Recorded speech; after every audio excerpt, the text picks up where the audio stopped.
오늘 로마서 6장 1절의 말씀은 우리가 무슨 말을 하리요? 은혜를 더하게 하려고 죄에 거하겠느냐라는 질문으로 시작합니다. 이 질문이 나온 이유가 무엇입니까? 이 질문은 로마서 5장 20절의 말씀과 관련되어 있습니다. 율법이 들어온 것은 범죄를 더하려 하려 함이라. 그러나 죄가 더한 곳에 은혜가 더욱 넘쳤나니. 죄가 더한 곳에 은혜가 더욱 넘쳤다는 말씀이 어떤 뜻입니까? 하나님께서 우리 안에 이루신 그 구원이 그 우리가 저지른 모든 죄를 뒤엎을 만큼 놀랍다는 의미이죠. 우리의 연약함과 그 실수와 실패가 그 하나님의 은혜를 제한할 수 없다는 의미에서 선포였습니다. 근데 이 구절에 대해서, 이러한 말씀에 대해서 사람들이 오해하고 있다는 것이죠. 그 오해 때문에 이 6장 1절의 질문이 나온 것입니다. 하나님의 은혜가 얼마나 놀라운 것인지를 이야기하니까 그 은혜를 남용하려는 사람들이 생긴 것입니다. 우리가 비록 죄를 지을지라도 하나님이 용서해 주실 것이고, 또다시 죄를 지을지라도 또다시 하나님이 용서해 주실 것이다라고 생각하는 것이죠. 물론 외형적으로 보면 이것은 틀린 말이 아닙니다. 외형적으로 분명히 그렇게 보이지만 무엇이 잘못입니까? 마치 우리가 패스트푸드점에 가서 그 음료수를 리필할 때 마치 무한 리필하듯이 비우면 채워지고 비우면 채워지고 죄를 계속 지어도 은혜가 또다시 채워질 것이라고 여기고, 우리가 어떻게 살든지 상관없다라는 그런 어떤 방자한 태도, 그런 교만한 마음의 문제를 지적하는 것이죠. 바울은 이처럼 은혜를 남용하는 사람들에 대해서 옹호하지 않습니다. 오늘 본문 2절 말씀에 보시게 되면 그럴 수 없느니라. 죄에 대하여 죽은 우리가 어찌 그 가운데 더 살리오. 너희가 도저히 말도 안 되는 이야기를 하고 있다는 것이죠. 너희가 은혜가 무엇인지 안다면 은혜를 더하기 위해서 굳이 또다시 그 죄에 거한다는 그런 생각을 도저히 할 수 없을 것이다. 우리가 어떻게 또다시 그 죄 가운데 들어가서 살겠느냐? 은혜란 무엇입니까? 은혜가 어떤 것입니까? 은혜는 대가를 지불한 것이 아니죠. 대가를 지불하지 않았다는 것은, 이것은 물건을 사고 팔듯이 하는 그런 어떤 비인격적인 그런 행위가 아니라는 것입니다. 은혜는 하나님과 나와의 그 인격적인 관계 안에서 이루어지는 것입니다. 그 인격적 관계라는 것을 알지 못한다면, 그 개념과 원칙만 알게 되면 그 하나님의 은혜를, 무조건적인 용서를 기계적으로 적용하게 되는 것이죠. 우리가 글을 쓰다가 잘못 쓰면 쫙 긋고 다시 쓰면 그만이지만 사람은 그렇게 할 수 없는 것입니다. 사람을 대할 때 실수한 것이 있으면 미안하다고 해야 되는 것이고, 잘못한 것이 있으면 그것을 혼내거나 꾸중하는 것입니다. 무조건적인 용서가 아니라는 것이죠. 하나님께서 나와 인격적 관계를 맺으신다는 것은 그런 기계적인 용서가 아니라, 하나님께서 나에게 다시금 찾아오셔서 하나님이 어떤 분이신지 우리에게 보여주시고 가르쳐주시고, 그 하나님의 뜻 안에서 우리를 바꾸어 가시고 새롭게 하시는 그런 과정들이 있는 것이죠. 그것이 인격적 사랑이고 용서이고 또한 하나님의 신실하심입니다. 이제 그 예로서 말씀드렸던 것이 우리가 로마서 4장에서 보았던 아브라함이죠. 하나님께서 아브라함에게 찾아오셔서 자신을 계시하시고 하나님이 어떤 분이신가를 끊임없이 알려주심으로써 아브라함이 하나님에 대하여 정당한 믿음의 반응을 할 수 있도록 그를 끌고 가십니다. 그 자신은 할 수 없는 일들이었지만 그가 어찌 100세에 얻었던 그 아들 이삭을 하나님께 드릴 수 있겠습니까? 그동안 그의 삶 가운데 역사하시고 말씀하셨던 그 하나님에 대한 알을 바탕으로 정당한 반응을 끌어내셨던 것이죠. 이처럼 하나님의 용서를 이러한 인격적 관계 안에서 받아들이지 않고 그것을 도구적으로 물건을 사고 파는 것처럼 자신을 위한 방법으로 사용하고자 한다면 그 사람은 하나님의 은혜가 어떤 것인지 알지 못하는 것이죠. 그런데 이처럼 하나님을 이용하려고 하는 것이 바로 무엇입니까? 인간이 가지고 있는 죄성이란 것이죠. 하지만 바울은 그럴 수 없느니라 이렇게 말하면서 그 인격적 관계 바깥에 있는 믿음을 부정하며 무엇을 다시금 설명하고 있습니까? 하나님과 인격적 관계가 맺었다는 것이 어떻게 나타난다고 말하고 있습니까? 우리 로마서 6장 3절과 4절 말씀을 한번 같이 읽도록 하겠습니다.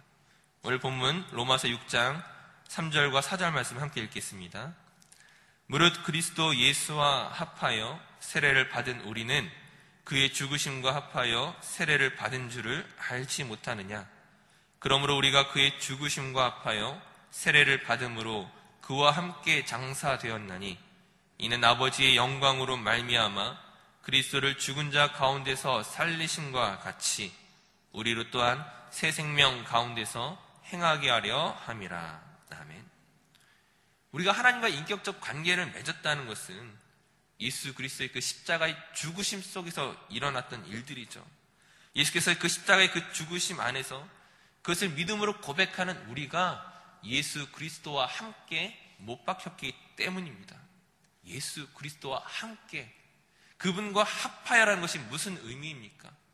더 이상 우리 자신의 근거한 어떤 것으로 판단받는 것이 아니라 예수와 함께 예수의 근거하여 예수를 통하여만 판단받는다는 것이죠.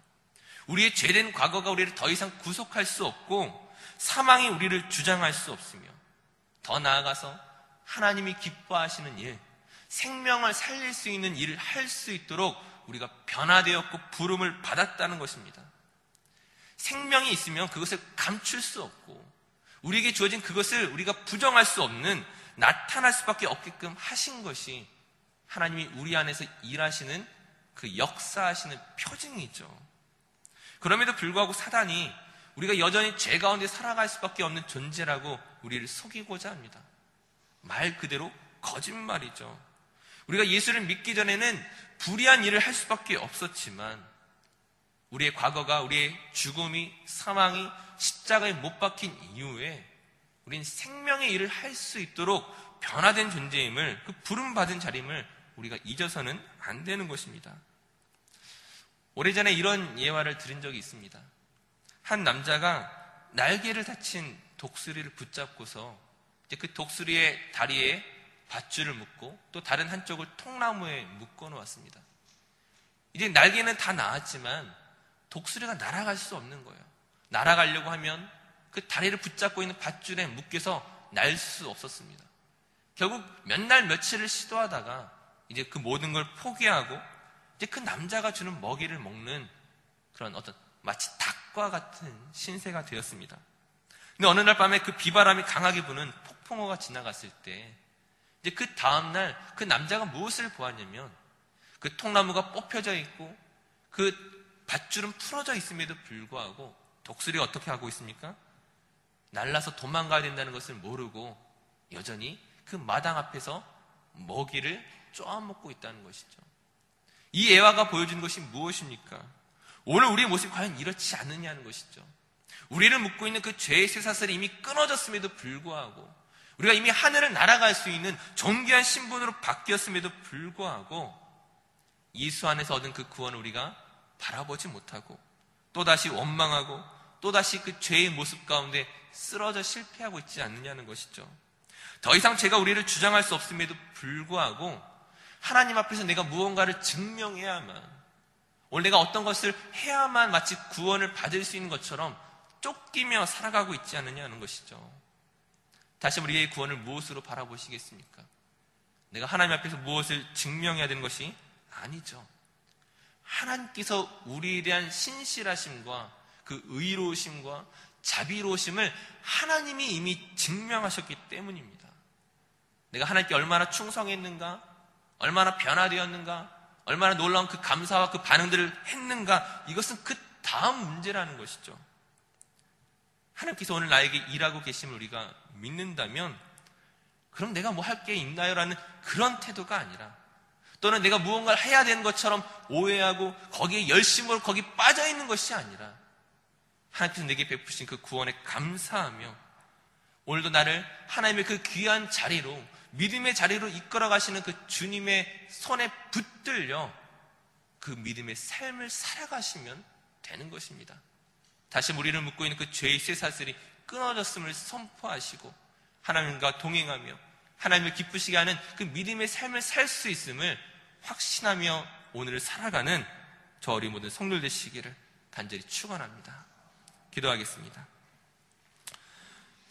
사랑의 하나님 아버지, 하나님의 일하심을 우리 자신에게서 발견할 수 없다면 우리는 원망과 비명밖에 지를 것이 없음을 고백합니다.